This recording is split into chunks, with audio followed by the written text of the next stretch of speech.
دیکھیے اتنی تیزی کے ساتھ آئین میں ترامیم کا جو رجحان ہے وہ آئین کی اہمیت کو ختم کرتا ہے، جبکہ آئین ایک میثاق ملی ہے، اور 26ویں ترمیم میں پھر بھی کم از کم ایک ماہ ایک ہفتے تک بات چیت چلتی رہی اور مفاہمت کے ساتھ اسمبلی میں پیش ہوئی۔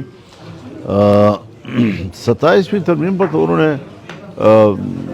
جبری طور پر اپنی 2/3 اکثریت بنائی اور اس طاقت سے انہوں نے اس کو پاس کرایا، جس سے کہ یہ آئین متنازع ہو جائے گا جی، کیونکہ اس کو لوگ تسلیم نہیں کریں گے جی۔ پھر انہوں نے جو قانون سازیاں کی ہیں، جس میں 18 سال سے کم عمر کی شادی کے حوالے سے، پھر انہوں نے جو گھریلو تشدد کے حوالے سے یا جنس کی تبدیلی کے حوالے سے، یہ سب قرآن و سنت کے خلاف ہیں۔ اور انہوں نے قانون سازی کے دوران نوٹ جو پیچھے دیا ہے وہ اقوام متحدہ کے منشور کی یا ان کی اغراض و مقاصد کی پیروی ہے۔ تو ہم نے تو اس آئین کا حلف اٹھایا ہوا ہے، اس میں قرآن و سنت کا حلف اٹھایا ہوا ہے، اس کے تحت قانون سازی کا حلف اٹھایا ہوا ہے۔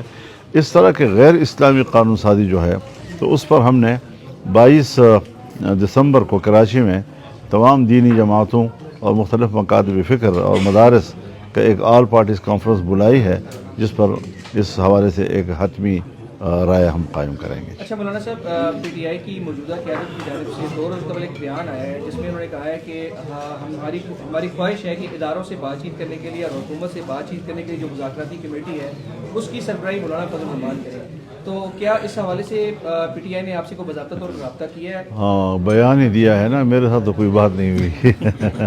اچھا سر، سپریم کورٹ نے بھی آج ایک فیصلہ دیا ہے، جناب الجبر کا کیس تھا، 20 سال کی سزا تھی، اس کو کنورٹ کر کے جناب الرضا کر کے اور 5 سال سزا دی۔ کیا آپ سمجھتے ہیں کہ سپریم کورٹ کی جو جناب الرضا اور جناب الجبر کے درمیان فرق جنرل مشرف کے زمانے میں ہوا تھا۔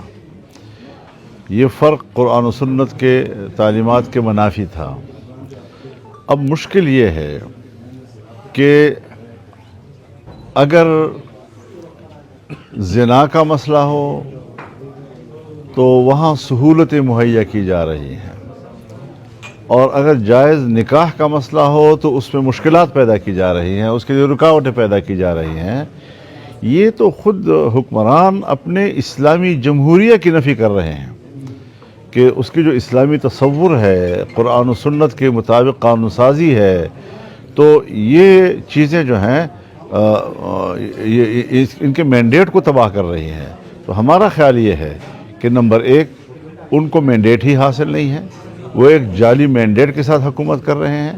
نمبر 2 یہ کہ جعلی مینڈیٹ کے ہوتے ہوئے بھی حکومت صرف مسلم لیگ کی ہے، پیپلز پارٹی محض سہارا ہے، تو ایک اقلیت ملک کے اوپر حکومت کر رہی ہے، یعنی جعلی اکثریت نہیں، جعلی اقلیت۔ اور تیسری بات یہ ہے کہ وہ جب آئین کے خلاف قانون سازی کریں گے تو اس کا معنی یہ ہے کہ وہ آئین کے مخالفت کا ارتکاب کریں گے، جس کے بعد ان کا مینڈیٹ خود بخود ختم ہو جاتا ہے۔ تو اس پر ہم ایک باہمی مشاورت کے ساتھ ایک متفقہ موقف لانا چاہتے ہیں۔ اچھا مولانا صاحب، 28ویں ترمیم میں نئے صوبوں کی بات گشت سنائی دے رہی ہے، تو اگر نئے صوبوں کی تو بات چیت چلتی ہے تو جمعیت علماء اسلام کا اس پر کیا موقف ہوگا؟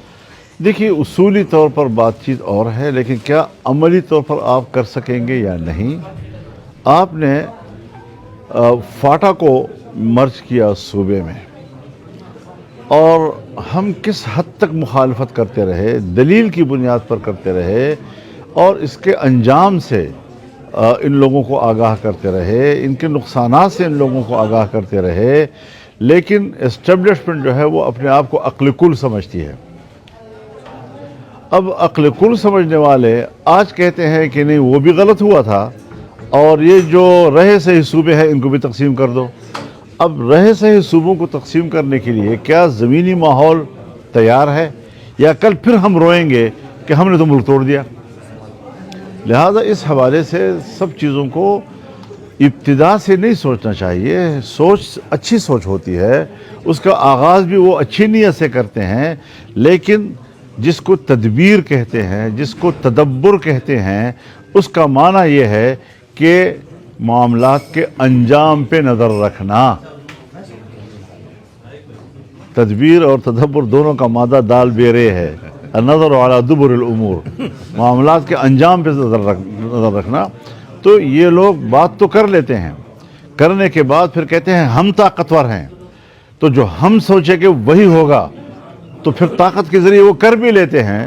سو طاقت کی بنیاد پر انہوں نے فاٹا کو مرج کیا اور اب ان سے نہیں چل رہا، اور مسلح گروپ نے وہ پورے علاقے قبضے کر لیے ہیں، ان کا ریٹی ختم کر دیا ہے. اب وہ پھر لوگوں سے کہہ رہے ہیں کہ علاقے خالی کرو، علاقے خالی کرو، علاقے خالی کرو. تو علاقے لوگوں نے پہلے بھی خالی کیے تھے، تو کون سا تیر مارا انہوں نے؟ تو جب یہ ایکشن لیتے ہیں تو مسلح لوگ اس سے آگے اور زیادہ بڑھ جاتے ہیں.